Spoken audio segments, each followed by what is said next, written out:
E no capítulo de Marcos, no capítulo 8 de Marcos, no versículo 22, diz assim: E chegou a Betsaida, e trouxeram-lhe um cego, e rogaram-lhe que o tocasse. E tomando o cego pela mão, levou-o para fora da aldeia, e cuspiu nos seus olhos. Impondo as mãos nele, perguntou-lhe se havia alguma coisa, se via alguma coisa. E levantando os olhos, ele disse: Eu vejo homens, mas eu vejo como árvores que andam. Depois disso, tornou a pôr a mão sobre os seus olhos, e o fez olhar para cima. E ele ficou restaurado, e viu a tudo claramente. E mandou para sua casa, dizendo: Nem entres na aldeia, nem digas a ninguém da aldeia. Amém. Jesus já tinha ido em Betsaida antes. Se você ler Mateus no capítulo 11, no versículo 21, ele, quando sai de lá, ele está chateado com as pessoas daquele lugar, porque apesar dos milagres que foram feitos, apesar das coisas incríveis que aconteceram naquele lugar, as pessoas tinham um coração duro e não se converteram dos seus pecados. E ele diz assim: Ai de ti, Corazim, ai de ti, Betsaida, porque se em Tiro e Sidom fossem feitos os prodígios que em vós se fizeram, há muitos se teriam arrependido. Eles já teriam arrependido. Mas as coisas que Jesus fez naquele lugar e os milagres que foram feitos naquelas vidas não foi o suficiente para converter aquele povo. Não foi o suficiente para transformar aquele povo. Eles não tiveram fé naquilo que foi levado a eles. E o próprio Jesus ensinava aos discípulos que quando eles fossem a um lugar e aquele lugar não recebessem ele, não tivesse fé, que quando eles saíssem daquele lugar, eles batessem até os pés para não levar nem o pó daqueles lugares. E ele coloca essa cidade abaixo de cidades pecaminosas, como Tiro e Sidom. Mas alguma coisa faz Jesus voltar para aquele lugar. Alguma coisa chama a atenção de Jesus, para que ele, passando por ali por perto, ele entre novamente naquela aldeia. E eu quero falar do que acontece antes disso, porque essa história vai começar com Jesus na sua segunda multiplicação dos pães. Jesus estava 3 dias falando a uma multidão de 4.000 homens, fora mulheres e crianças. E quando ele vai despedir aquele povo, ele fala para os discípulos: quantos pães nós temos? Quantos pães nós temos? Ele tinha acabado de fazer uma cura, curado um surdo e mudo, antes de começar essa pregação, que demorou 3 dias. E o povo seguia para onde ele fosse. E os discípulos falaram: olha, nós só temos 7 pães. E nós somos 13, viu, Jesus? Já vou te avisar. 12 discípulos, mais você. E Jesus falou: mande o povo sentar. E como sempre, os discípulos ficavam preocupadíssimos nesse momento, porque eles olhavam para 7 pães e olhavam para uma multidão, e o medo enchia os seus corações. E eles falaram: nós não temos muito dinheiro na carteira, não temos como comprar pão para esse povo. Mas eles mesmo assim obedeceram o que Jesus falou, sem ter condições para o milagre, sem estarem no local certo para o milagre, sem terem provisões para o milagre, ou como fazer o milagre suscitar. Eles apenas obedecem a Jesus e mandam o povo sentar. E só fazem a parte dele. E deixa a parte de Deus com Deus. Jesus pega os pães e começa a dividir os pães. Eu acho isso muito legal das características de Jesus, a naturalidade que ele age para que o sobrenatural aconteça. Ele trata o sobrenatural como se fosse natural, porque para ele o sobrenatural é o natural. Ele vive isso todo dia, a cada momento. O seu respirar é sobrenatural. As suas palavras invocam do sobrenatural o natural. E Jesus pega os pães e olha para aquela multidão e começa a dividir os pães. E eu vou te falar, viu? Os discípulos eles não tinham pães, mas se tem uma coisa que os discípulos sempre tinham à mão, era cestos. Cestos eles sempre tinham. Você já percebeu? Os caras não têm pão, mas sempre ficam levando o cesto para um lado e para o outro. Porque Jesus começa a colocar os pães nos cestos, entregam o cesto aos discípulos, falam, vá lá. Começa a distribuir entre o povo. E eles começam a distribuir e todo mundo se farta dos pães. Dos poucos pães. Porque só tinham isso, só dava para comprar isso. Mas se só tem isso, Jesus trabalha com isso que vocês têm. E depois que todo mundo comeu, ele sai dali e se encontra com os fariseus. E os fariseus eles vão pedir para Jesus uma prova de sua santidade. Ele fala assim, ó, faz um milagre para a gente ver, manda um sinal dos céus, faz algo para que possamos ver que tu é Cristo, que tu és de Deus, que tu vem da parte de Deus. E ele falou, essa geração que me pede um sinal, não receberá sinal nenhum. E se manda dali, entra no barco e vai embora. Ele tinha acabado de chegar, mas os fariseus abusaram, ele já se mandou. Eu acho interessante, meus irmãos, porque Jesus tinha acabado de curar um surdo, ele tinha acabado de alimentar 4.000 pessoas com 7 pães, e aqueles homens estavam ali, mostra um sinal para mim. Outro sinal? Mais sinal? Não, é porque a gente quer um sinal do céu. Não, Senhor, me manda um sinal dessa forma. As coisas que Jesus tem feito na vida dele já não é o suficiente. As palavras que têm chegado até o seu coração, as coisas que Jesus tem colocado até os teus ouvidos, aquelas pessoas que te disseram o quanto ele te ama, o quanto ele te quer, não é o suficiente. A multiplicação que ele tem feito na tua vida, tem feito os pães renderem tanto, tem feito a tua energia que parecia tão pequena e tão longe, e você fica cada dia, hoje eu não aguento mais e aguenta mais um dia, hoje eu não aguento mais e aguenta mais um dia, não é o suficiente.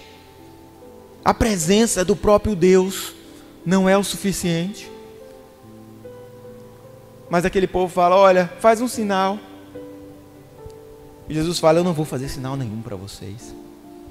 E ele entra no barco e sai com os discípulos. E ele querendo ensinar os discípulos, fala assim, cuidado com o fermento dos fariseus. E ele queria ensinar os discípulos. Porque o fermento dos fariseus tem a ver com aquilo que os fariseus adquiriram e se incharam com aquilo. Mas os discípulos pensam que ele está falando de pão. Fala assim, cuidado com os fermentos dos fariseus para não estragar aquele pão que a gente trouxe. E aí os discípulos falaram, cuidado, viu, meus irmãos, para não perder o pão. Cadê o pão? E olharam para o outro, cadê? Não sei, cadê o pão? E o outro falou, cadê o pão? E os discípulos tinham esquecido o pão. Meus irmãos, aqueles homens não tinham dinheiro para nada. Não tinham dinheiro para comer amanhã. Só tinham 7 pães.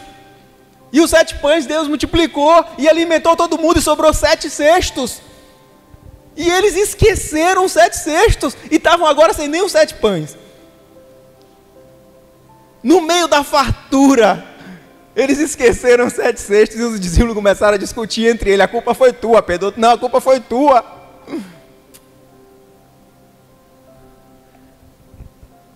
Cadê aquele menino Marcos que fica aqui atrás? Ele não pegou os pães, rapaz? Aquele menino serve para quê? E quando Jesus percebeu que eles estavam discutindo, falou assim, vocês não estão entendendo o que eu estou falando. Sabe por quê?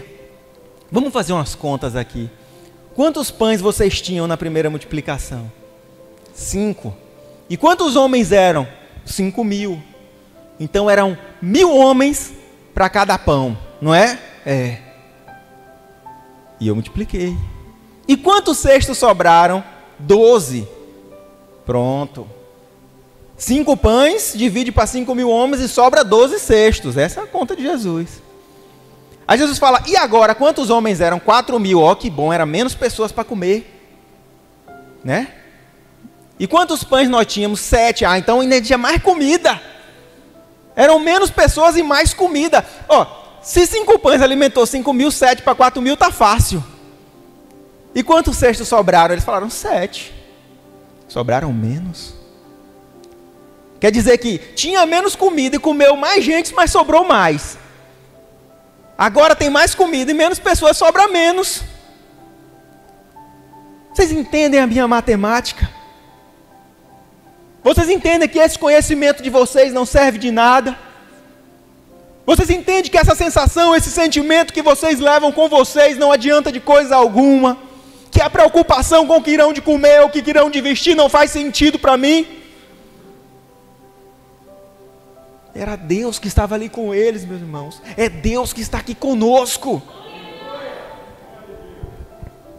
E estão preocupados se tomaram ou se não tomaram tal vacina, se estão sentindo ou não estão sentindo tal coisa, se vai chover ou se vai fazer sol. Essas coisas não fazem sentido na presença de Deus. Vai chegar um momento em que Ele enxugará todo olho, toda lágrima, e nada mais dessas coisas farão sentido. Mas nós temos que viver isso agora. Isso não faz sentido. Quando Jesus falava do fermento do fariseu, Ele estava falando: cuidado, para que o conhecimento que vocês adquiram não faça com vocês o que fez com os fariseus. Porque eles estudaram tanto a Bíblia e aquelas literaturas antigas, mas eles não compreenderam com o Espírito, e sim com os olhos de homens. E sabe o que aconteceu? Eles se encheram do seu conhecimento e agora acham que conhecem a Deus. E quando revelado algo novo a eles, eles não aceitam. Cuidado com esse fermento. Sabe, meus irmãos, a sabedoria deixa a gente mais humilde, mas o conhecimento deixa a gente soberbo. Isso é verdade. De forma que é mais difícil você chegar para uma pessoa simples e falar do Evangelho e ela entender as coisas de Deus, do que uma pessoa letrada, com pós-doutorado e coisa e tal.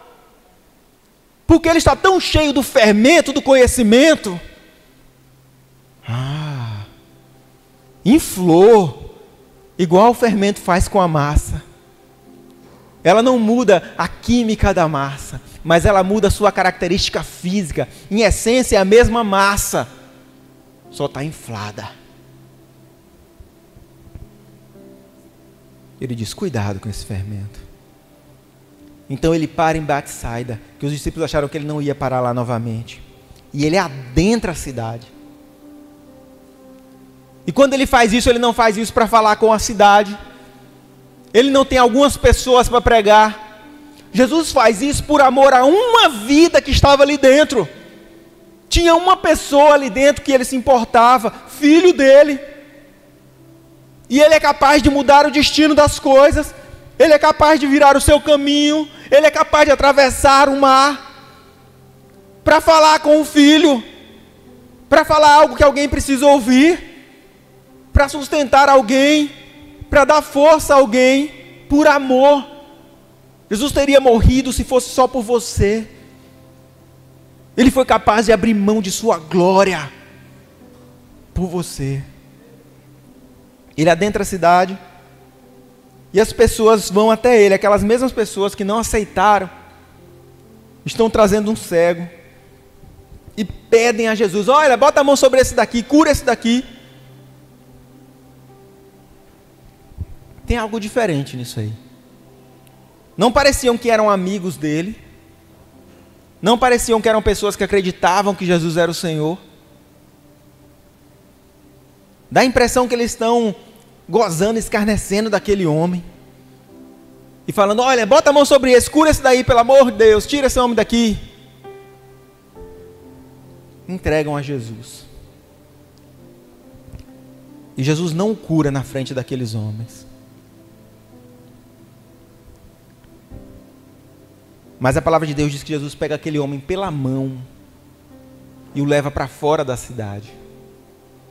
Existem algumas implicações nisso, porque o homem era cego. Se você estiver na sua casa e você vendar os seus olhos na sua casa, eu tenho certeza que você consegue se virar. É ou não é? Você consegue se virar na sua casa. Você conhece a sua casa. Você sabe onde é que está a sua cama. Você sabe onde é que está seu sofá. Você sabe onde é que está a geladeira. Você consegue até pegar um copo de água para você na sua casa, mesmo com os olhos vendados. Mas Jesus tira aquele homem da cidade. Ele tira aquele homem do lugar onde ele conhecia, no lugar onde ele mendigava, do lugar onde ele sabia onde é que estavam as coisas, e leva para ele para fora da aldeia, no lugar onde ele desconhece, tira ele da zona de conforto.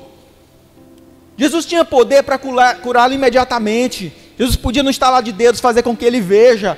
Ele podia fazer: o que queres, filho? Eu quero ver, Senhor, que veja. Pronto, resolvido, vamos embora.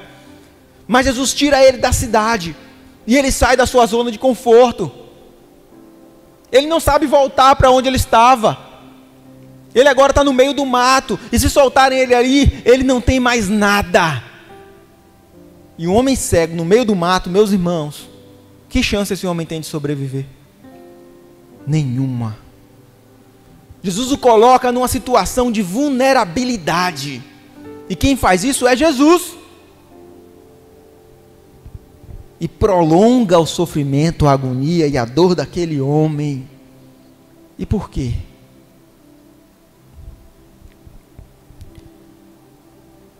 Existe uma coisa que acontece com esse homem, que a gente não vê na Bíblia, acontecendo assim. Fala assim, ó: e Jesus, tomando o cego pela mão. E Jesus sai de mão dada com ele.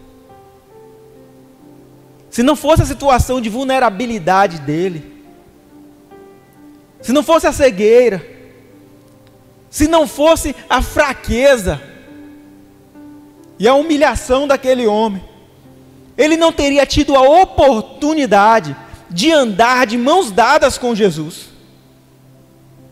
E meus irmãos, quão valioso é andar de mãos dadas com Jesus. Quão poderoso é isso. Imagina que lugar terrível você pode estar passando, mas se Jesus está de mão dada contigo, o próprio Deus, se Jesus só entrega o milagre, nós não colocamos numa situação de dependência, a ponto de segurarmos a mão dele como uma criança, e falar: me leva, Pai, me carrega, de tal forma que a gente precisa se colocar na situação de dependência. Sair da zona de conforto traz uma necessidade de segurar Jesus pela mão e deixar ser guiado por Ele. Um carinho, uma intimidade que não é conseguido se tudo vier muito fácil às nossas mãos. Não havia intimidade entre Cristo e aquela pessoa para que as suas mãos se entrelaçassem. Mas uma situação de dificuldade fez com que Jesus segurasse a mão daquele homem e o carregasse pelas mãos. E nos momentos mais difíceis, no momento onde ele estava indo para um lugar onde ele não conhecia, no momento onde ele estava perdido, sem saber, não tendo como voltar, prolongando o seu sofrimento da cegueira, são os momentos em que Jesus o segurava pelas mãos, para que ele não se perdesse. E que bênção na vida daquele homem, esses minutos a mais de sofrimento, pois trouxeram uma experiência maravilhosa que ele ia levar para a vida toda. Eu sei o que é andar segurando as mãos de Cristo, sendo guiado pelo Mestre, no colo do pastor, no colo do bom pastor. Porque às vezes é nos momentos de deserto que nós mais clamamos, e que aproximam-se os laços entre nós e Cristo.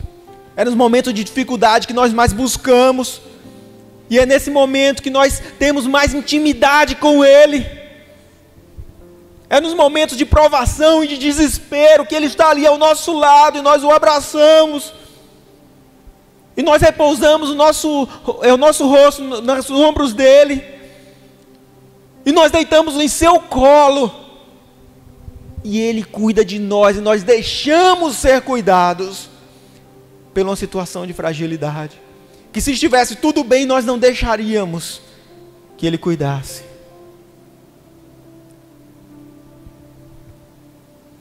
E aí a única alternativa que Deus tem para nos tratar, quando nós não deixamos ser cuidados, quando nós não deixamos ser guiados, é nos colocar em uma situação de vulnerabilidade. E Ele não faz isso para o nosso mal, muito pelo contrário, Ele faz isso para o nosso bem, para que a experiência aconteça, porque nada que passemos aqui na terra se comparará com toda a glória que teremos no céu. E toda dificuldade que nós possamos ter aqui na terra, meus irmãos, será nada quando estivermos no céu em meio à glória, vai ter valido tudo a pena. É melhor passar a sua vida inteira aqui cego, mas ver a glória com Cristo pela eternidade. É melhor sofrer aqui e passar por toda dificuldade, mas depois cantar com júbilo na glória. E não se lembrar da dor e do sofrimento desse corpo, uma vez restaurado e glorificado como Cristo Jesus. Jesus o leva para fora. E aí, se você for ler lá no versículo 23, vai dizer que Jesus cospe no rosto daquele homem. E não é um erro de tradução, não. Eu fui lá ver, no grego original, está escrito, cospe nos olhos. É isso mesmo. Quando Jesus tira ele da presença daqueles homens, Jesus cospe no seu rosto. Ele não faz isso para humilhar na frente daqueles homens. Ele retira o homem da cidade primeiro. Mas cuspir no rosto é um sinal de rejeição, de humilhação, de diminuição. Quando Jesus foi ser crucificado, aqueles homens cuspiram no seu rosto, bateram nele, para humilhar, para o diminuir, para diminuir aquele que tem todo o poder, para tentar humilhar aquele que tem toda a honra.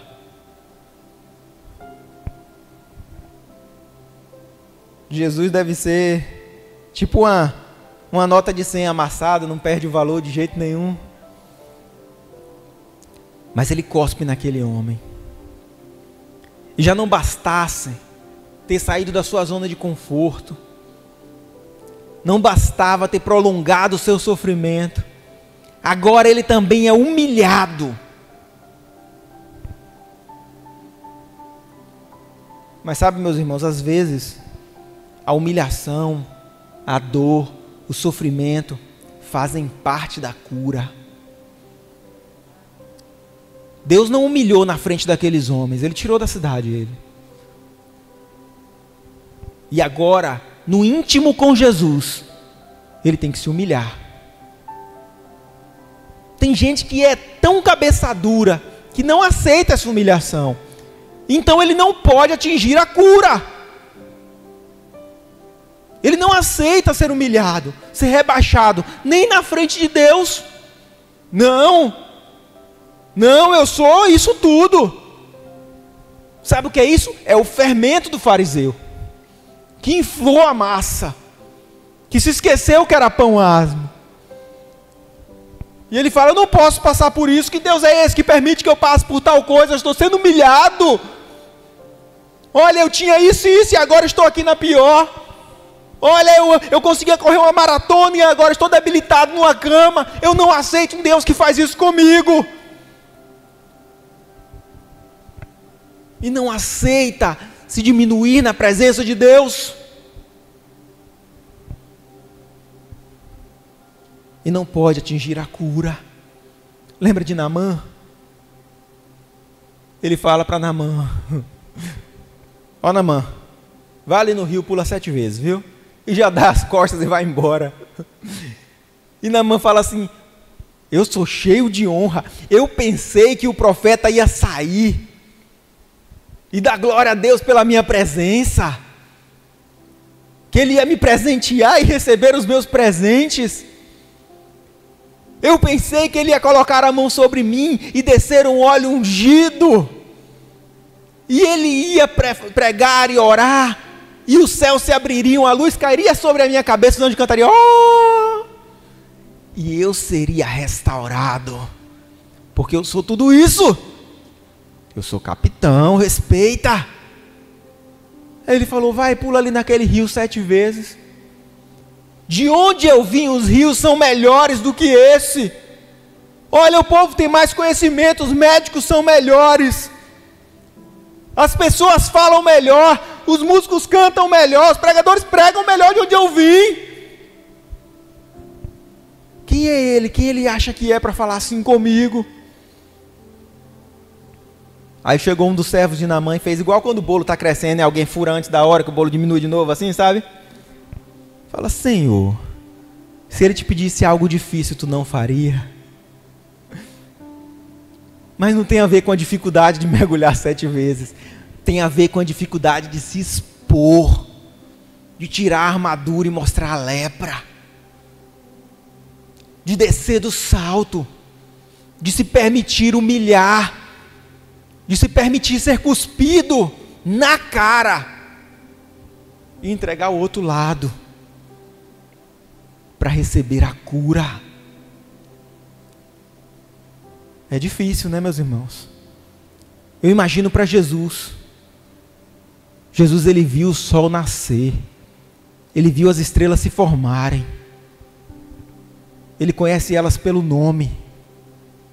Olha, ele se senta num trono em que nós não podemos escalar. Do seu trono sai o rio da vida, e os seus olhos contemplam todas as coisas. Mas por amor a mim, ele foi cuspido na face. Ele apanhou daquele povo. Por amor ele passou por toda a provação e por toda humilhação. Por amor essas coisas não o diminuíram, mas o fizeram ser glorificado e exaltado nos céus, no inferno, na terra e em todo lugar. Porque aquilo que deveria diminuí-lo, o fez crescer. O crente é assim. Às vezes nós pegamos o veneno e transformamos em fermento. E é isso que faz a gente crescer. Aquilo que deveria nos matar. Porque nós não precisamos fazer sentido para as coisas do mundo. Porque na matemática de Deus as coisas deles não fazem sentido. Mas Deus tem um sentido especial para a tua vida. Ele tem uma multiplicação especial para fazer. Você pode estar falando: eu sou pouco. Ele fala: eu te faço muito. Como? Te dividindo aos pedaços, te quebrando. E é assim que você vai alimentar muitos com a tua fé. É assim que você vai alimentar muitos com a tua palavra. É assim que você vai alimentar muitos com a tua voz. Com as tuas mãos, talvez. Com os teus pés, talvez. Mas ele tem que te quebrar primeiro, te dividir. Porque no reino de Deus é dividindo que se multiplica. É diminuindo que se aumenta. E aquilo que parece humilhação é cura. E Deus cospe nos olhos daquele homem.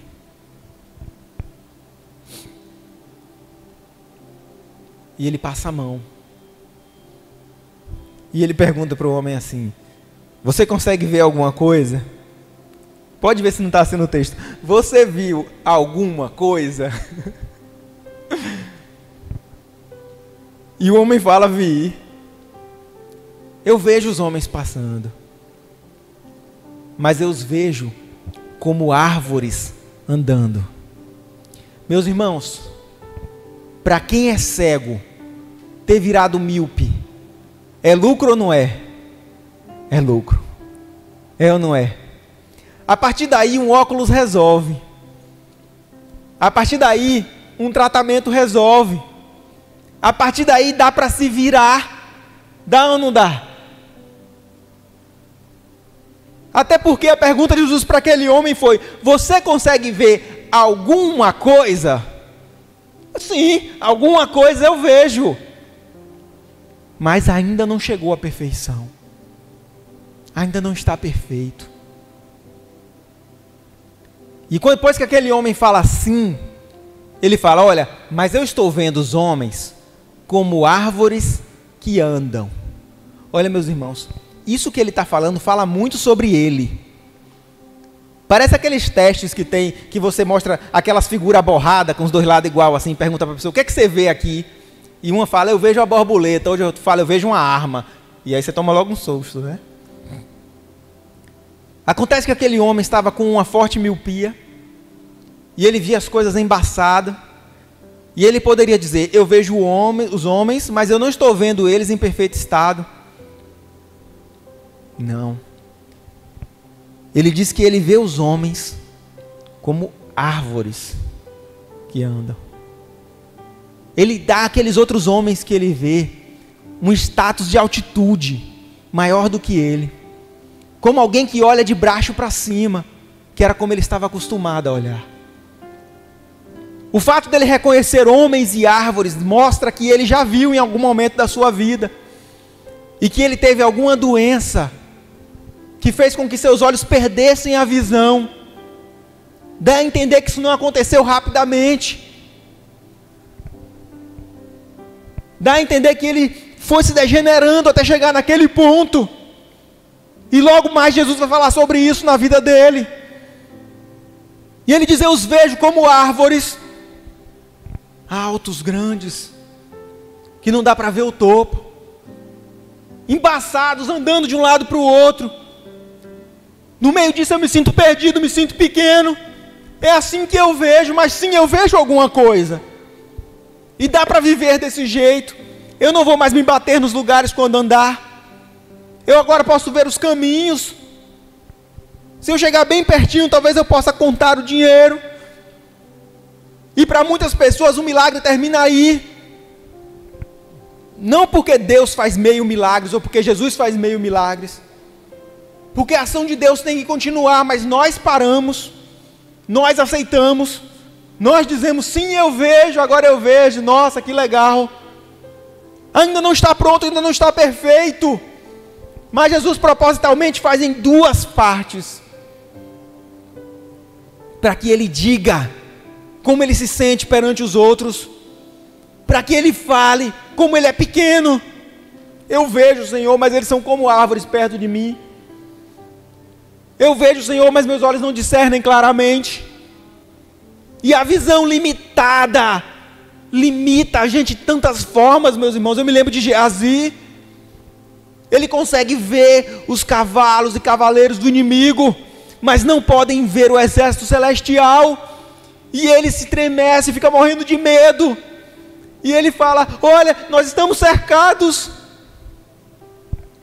E o profeta está ali do lado olhando para ele. E diz: estamos cercados, Geazi. Sabe por quê? Porque você vê homens como árvores turvas. Porque a tua visão é natural. Naturalmente você vê. Irmãos, alguém que vê as coisas embaçadas, vê ou não vê? Vê ou não vê? Então ele foi curado? Se ele vê, ele foi curado? Não existe meio caminho para Deus. Ou é ou não é. Ou está ou não está. Ou somos ou não somos. E o profeta olha para os céus e fala: Senhor, abre os seus olhos para que veja. Geazi não via turvo, não era míope. Mas os seus olhos espirituais estavam fechados. Há uma nova transformação. Há uma continuidade no que Deus começou na tua vida. Você chegou até certo ponto e falou: poxa, aqui está bom, aqui está confortável. Agora eu me viro com um óculos, agora eu me viro com uma bengala. Agora eu me viro do jeito que está. Mas ainda não chegou no ponto onde Deus queria que chegasse. Porque a obra dele não vai e para. A obra dele tem um final. Deus não descansou até ter completado a sua obra. Foram 6 dias, mas ele só descansou no 7º. E todas as coisas estavam perfeitas e tudo era bom. E talvez ele não tenha terminado a obra na tua vida. E não deixe que uma pequena pausa faça ele parar. Sim, Senhor, eu vejo, mas ainda falta isso. Sim, Senhor, eu vejo, mas ainda quero aquilo. Sim, Senhor, eu consegui, mas ainda queria aquilo ali também. Sim, Senhor, eu cheguei até aqui, mas Tu me prometeu ir até lá. Então Jesus coloca de novo as mãos sobre ele. E dessa vez Jesus levanta o seu rosto. Sabe o que Jesus fez? Ele pegou aquele homem pelo queixo, ele levantou o homem e ele fez ele olhar para cima. E não lá de baixo, e não de onde ele estava acostumado. Ele fez aquele homem olhar de cima. E a palavra de Deus diz que agora ele discernia com perfeição. Olha que coisa massa, discernia com perfeição. Porque ver e discernir são coisas diferentes.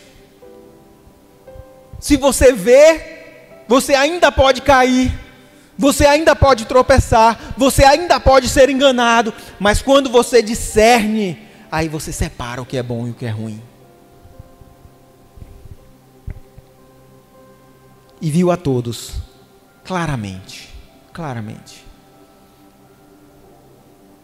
Então, para terminar, Jesus fala para ele: olha, volta para a tua casa, mas não entre na aldeia, nem diga a ninguém da aldeia sobre isso. Meus irmãos, só daí dá para tirar duas coisas. Primeiro, aquele homem não era daquele lugar. Aquele homem não era daquele lugar. Ele provavelmente chegou àquele lugar e a sua cegueira chegou em tal estado em que ele não conseguiu mais sair dali. E isso vai explicar muita coisa do que aconteceu, de por que aquelas pessoas estavam entregando aquele homem para Jesus, porque ele era um estorvo, ele não tinha família ali, ele era um peso para aquelas pessoas. Ele chegou até Betsaida, e ali ele ficou cego, e ele começou a habitar no lugar onde não era seu, onde não era sua casa, um lugar onde havia sido amaldiçoado por Deus, porque o próprio Jesus falou: ai de ti, porque se em outros lugares acontecessem os sinais que aconteceram aqui, as pessoas teriam se convertido, mas as pessoas de Betsaida tinham um coração duro, e aquele homem foi habitar no meio de pessoas de coração duro e perdeu a visão. Isso é profético, isso é espiritual. Ele perde a visão no meio daquele povo. E eu não estou falando agora de visão carnal, ele perde a visão espiritual em meio a pessoas de coração duro, pessoas que não serviam a Deus, e ele se cercou dessas pessoas, e a sua visão espiritual foi cedendo, até que ele ficou cego. Mas ele era um estranho naquele lugar, e as pessoas daquele lugar não suportavam mais a presença dele, porque ele era um estorvo, porque ele não pertencia àquele povo. E quando viram Jesus passando por ali, falaram: ó, Jesus, esse cara aqui é teu, leva embora, a gente não quer ele aqui. Não é porque era um amigo dele, é porque ele era separado, é porque Jesus tinha um plano na vida dele. Ele foi vomitado de onde ele estava, assim como Jonas foi vomitado da baleia. Sai daqui, aqui não é teu lugar. Então Cristo pega pela mão e tira ele do meio daquele povo, e depois de curar ele fala: olha, não volta para aquele lugar, não volta para aquele lugar, não volta para o lugar de onde eu te tirei, não volta para o mesmo pecado de onde você saiu. Não importa se você acabou de sair, ou se você acha que nem saiu, não volta para lá. No meio daquele povo não é o teu lugar. Neste relacionamento pecaminoso não é o teu lugar. Neste meio que você trabalha e tem essas práticas erradas, não é o teu lugar. Neste lugar a tua visão vai embora novamente, você vai ficar cego novamente. Vá até a tua casa. A tua casa. Jesus está falando: vai até a igreja, vá até o teu povo, onde estão os teus irmãos, onde vão te receber de braços abertos, aonde há amor. A palavra de Deus diz que na casa do Pai há muitas moradas. Não se preocupe onde você vai repousar, o que você vai comer, o que você vai vestir, porque a multiplicação de Deus está aqui. Não entre pela aldeia, e nem fale a ninguém. A primeira coisa que dá para entender é que ele não mora ali. A segunda coisa que dá para entender, meus irmãos, é que para chegar até a casa daquele homem, não é necessário passar por ali. Não é necessário passar por ali. Porque às vezes nós achamos que para que nossos objetivos sejam atingidos, nós temos que passar por lugares onde não agrada a Deus, não agradam a Deus. Nós não precisamos. Você não precisa disso. Não é necessário certo tipo de prática para alcançar a perfeição perante o Senhor. Se for para se humilhar, se humilhe na presença dEle, você e Ele. Porque não há prazer aos olhos de Deus em humilhar ninguém na presença dos outros. Muito pelo contrário, Ele promete que na presença dos nossos inimigos, Ele ungirá a nossa cabeça, preparará uma mesa para nós e nos exaltará na presença dos nossos inimigos. Mas na presença dEle, aí eu me humilho, eu me jogo no chão, aí eu choro, aí eu posso ser ninguém, aí eu posso ser nada, aí eu posso me esvaziar de mim, para que Ele me encha dEle. Glórias a Deus. Ele entra naquela aldeia, naquela cidade, por amor de uma pessoa. Por amor de uma pessoa que estava cega, sem tomar banho há muitos dias, que só tinha roupa do corpo, que era desprezado e mendigava, mas mudou a rota de Cristo. Enquanto os discípulos se preocupavam, nós não trouxemos o pão, como vamos nos alimentar? A preocupação de Jesus era: como eu vou alimentar aquele que precisa de mim? Como eu vou trazer conforto àquele que está desconfortável? Como eu vou trazer abrigo àquele que sofre sem casa? Como eu vou trazer amor ao desesperado que perdeu a família? Enquanto nosso pensamento é o que eu vou comer, o que eu vou vestir, o pensamento de Jesus é como eu vou fazer eles comerem, o que eu vou fazer eles vestirem. Olha o que ele nos ensina. Pensa no teu próximo. Te preocupa com ele, que de você eu cuido. E eu pergunto, meus irmãos, qual é o maior cuidado, o meu ou de Deus? Qual é o maior cuidado, o teu ou de Deus? Quem cuida melhor das coisas, você ou Deus? Então aquilo que é mais precioso, vamos colocar nas mãos dele. Se realmente acreditamos naquilo que a gente fala, eu queria que eles se colocassem de pé. Se realmente temos fé naquilo que dizemos, e se aquilo que cantamos faz algum sentido na nossa vida, o que é mais precioso para você? Aquilo que agora tu tem medo de perder, aquilo que te assombra, que te agonia, que te angustia, agora é hora de colocar nas mãos de Deus, que é quem melhor pode cuidar disso. O cuidado de Jesus é imenso, é maravilhoso. Não tem sinal para aquela geração má. Não tem sinal ali. Ele tirou a pessoa dali, porque aquelas pessoas não eram dignas de ver o sinal. E por um tempo foi desconfortante. Talvez em algum momento foi humilhante. Mas depois disso, ele conseguia ver com clareza onde era a sua casa, onde ele estava, qual o seu caminho, quem eram seus amigos e irmãos, quem era a sua família. Os seus temores foram embora. Não há mais choro agora nos seus olhos, agora ele pode ver e ele pode discernir. E voltando para a história de Geazi, o profeta fala: Senhor, abra os olhos para que ele veja. E quando Geazi abre os olhos, meus irmãos, o exército que cercava ele estava cercado por outro exército ainda maior, um exército celestial. Eu quero lembrar para vocês que uma noite um anjo matou 10.000 homens. Em uma noite, um anjo matou 10.000 homens. Nem foi difícil para ele.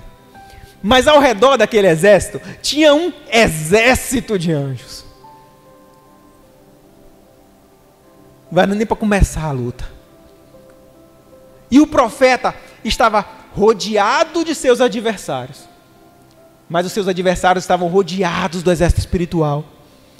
E enquanto o discípulo do profeta, que não tinha visão espiritual, temia pelas coisas que o rodeavam, o profeta estava tranquilo. Porque ele sabia o que estava além daquilo que o rodeava. Você entende que essa é a tranquilidade que Deus nos promete? Eu não sei o que te rodeia, o que te cerca, o que te prende, mas a tranquilidade vem não de ver aquilo que te rodeia, que te cerca, que te prende, que te consome, mas de saber o que está além daquilo. Além daquilo está a mão poderosa de Deus, e aquilo não pode impedir que ela se estenda e segure na tua, e te leve até um lugar tranquilo. Amém? Vamos orar. Senhor Deus amado Pai, ó Deus, eu te agradeço, Deus, pelo teu carinho, pelo teu cuidado, pelo teu amor, Deus.